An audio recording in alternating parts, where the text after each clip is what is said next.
everyone, my name is Francesca Kishkill and I'm here with Kilachand Honors College and Sargent College to tell you about my research project, assessing changes in mental health, substance abuse, nutrition, and physical health during college students' freshman year. I also worked with Professor Allen from Sargent College as my mentor throughout this entire project. To get started, I want to tell you a little background that really formed my research. So it's pretty well known that the transition into college life is stressful. Students often face more rigorous academic demands, and they have to learn new time management skills to balance daily life. Previous studies have found that the biggest stressor on students is academics and the pressure of success. Unfortunately, many of us know how the stress can play out, maybe from your own self or from someone you know. The adaptation into college life isn't smooth.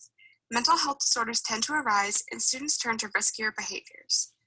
Often, in order to cope with newfound stress or mental health issues, students turn to substance use. For example, in a study of college students and non-college students of the same age, the college students face significantly more alcohol-related problems.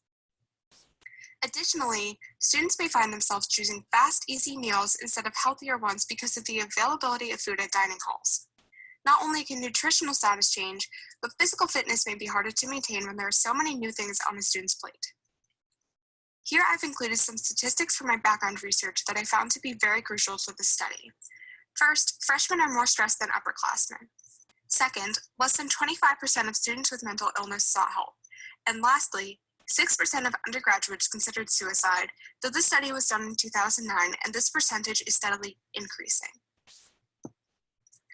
Ultimately, we wanted to see if there was a key time point during the transition into college where the student is the most vulnerable to these changes. We hope that this critical time can be targeted with preventative measures to keep new college students healthier overall. During the first year of college, we plotted any changes in mental health, substance abuse, nutrition, and fitness seen, as well as when they occurred. Although we did not explicitly perform this analysis ourselves, we planned that a follow-up study could be looking for relationships between the changes in variables. Perhaps whenever substance abuse rose, mental health was declining. We conducted a pilot study, which is a smaller study that's findings can be used for future research. 6 freshman students came into our labs 3 times during their first year. All participants were free of prior health problems that would affect the results. Their main characteristics are displayed to the right. Each session began with 3 surveys on mental health, including those looking at general anxiety disorder and depression. Students then completed 2 surveys on alcohol and drug use. Next, we gave the participants a survey on what they ate in the last 24 hours to see total kilocalories consumed. They had to record what they ate, how much they ate, if they added any toppings or seasonings to their meals, and what they drank throughout the day. After, weight, resting heart rate, and resting blood pressure were recorded. We then went to the physical fitness part of our test, which was done via a VO2 max test. This consists of a participant exercising on an electronically braked stationary bike while breathing into a mask. If a participant slowed down their pedaling, it would become harder to pedal. If they sped up, it would be easier. The mask records expired gases, and the program uses this information to estimate maximal oxygen intake. The more physically fit a person is, the higher this value for VO2 max. All these tests were repeated each session. In order to jump into the results of this project, we'll start with the 3 surveys the participants took on mental health. In panel A is the survey results on anxiety and depression K10. This survey was out of 50 possible points, with the higher scores being mentally well and the lower scores indicating a severe disorder. The averages were all around 44. You can see no true increase or decrease in what the participants recorded as their psychological distress over time. Panel B shows the graph for the survey on only general anxiety disorder, GAD-7. This survey had a possible score of 21, with the lower scores being no to mild anxiety and the higher scores being severe anxiety. The trials all had a mean close to 4. Once again, there is no significant increase or decrease of anxiety seen over time. The last survey for mental health tested for depression, PHQ-9, and is seen in panel C. The test ranged on a score of 0 to 27, with 27 being severe depression. Our results were around 3.5 to 4 for all of the trials. Overall, none of the tests showed a significant change in mental health for our students over this year. Here we will discuss the results of the substance use surveys. The figure in panel A depicts results for drug usage through a survey called DAS-10. There were 10 possible points for this survey. The higher the score, the more likely a participant is to have drug abuse characteristics.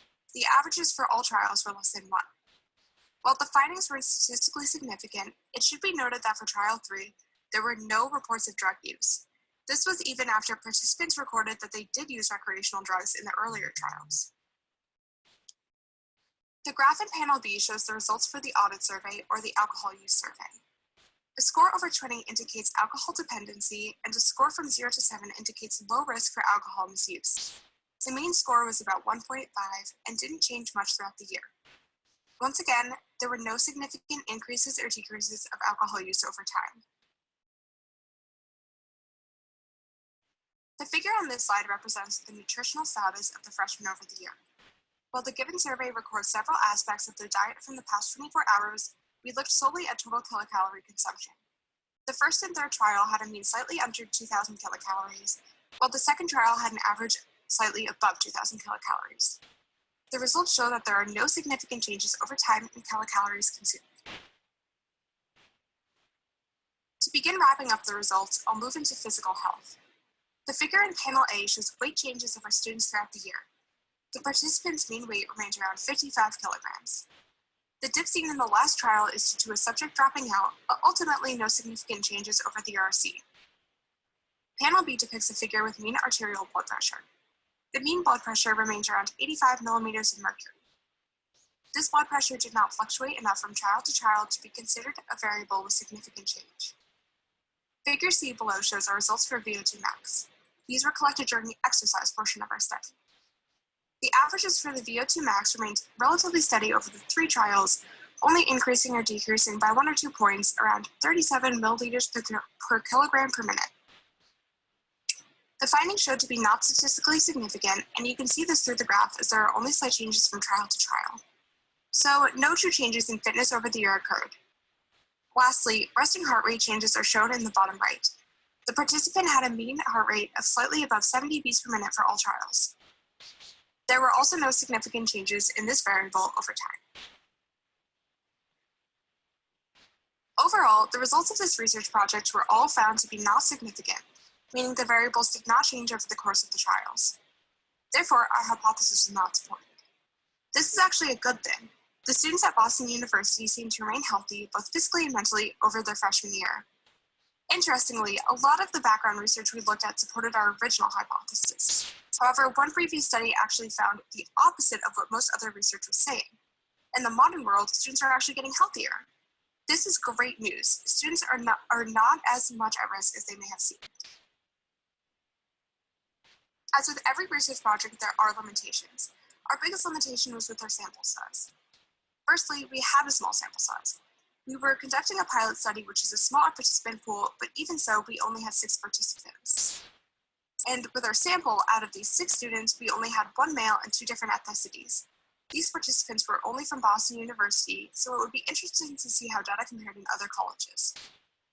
Additionally, 1 participant dropped out after 2 trials. Our next limitation was that we did not have baseline data. It would have been good to know what the participants' data looked like before they even stepped foot on campus. Lastly, we wanted to do a full year of testing, but due to COVID-19, we had to stop at 3 trials instead of doing our planned 4. Even with these limitations, our data ultimately found that our participants had no significant changes in physical health, substance abuse, nutrition, or mental health. Thus, Boston University freshmen remained healthy throughout their first year of college. I'd now like to say a special thank you to everyone who made this project possible. Professor Allen and I worked with the IRB to create the documents and methods for this project and to make it as easy and safe for our participants as possible. We would not have been able to complete this type of research without their help. Thank you to everyone working at Kilachand Honors College and Sargent College who gave me the opportunity to create such an amazing project and fulfill my goals of doing an entire research project from scratch. And a special thank you to Professor Allen for helping me from brainstorming project ideas to completing this presentation. During your first year as a professor, you took on a student you barely knew who needed a mentor for her thesis. You've been such an amazing support, and I couldn't have ever done this without you. Thank you all for listening.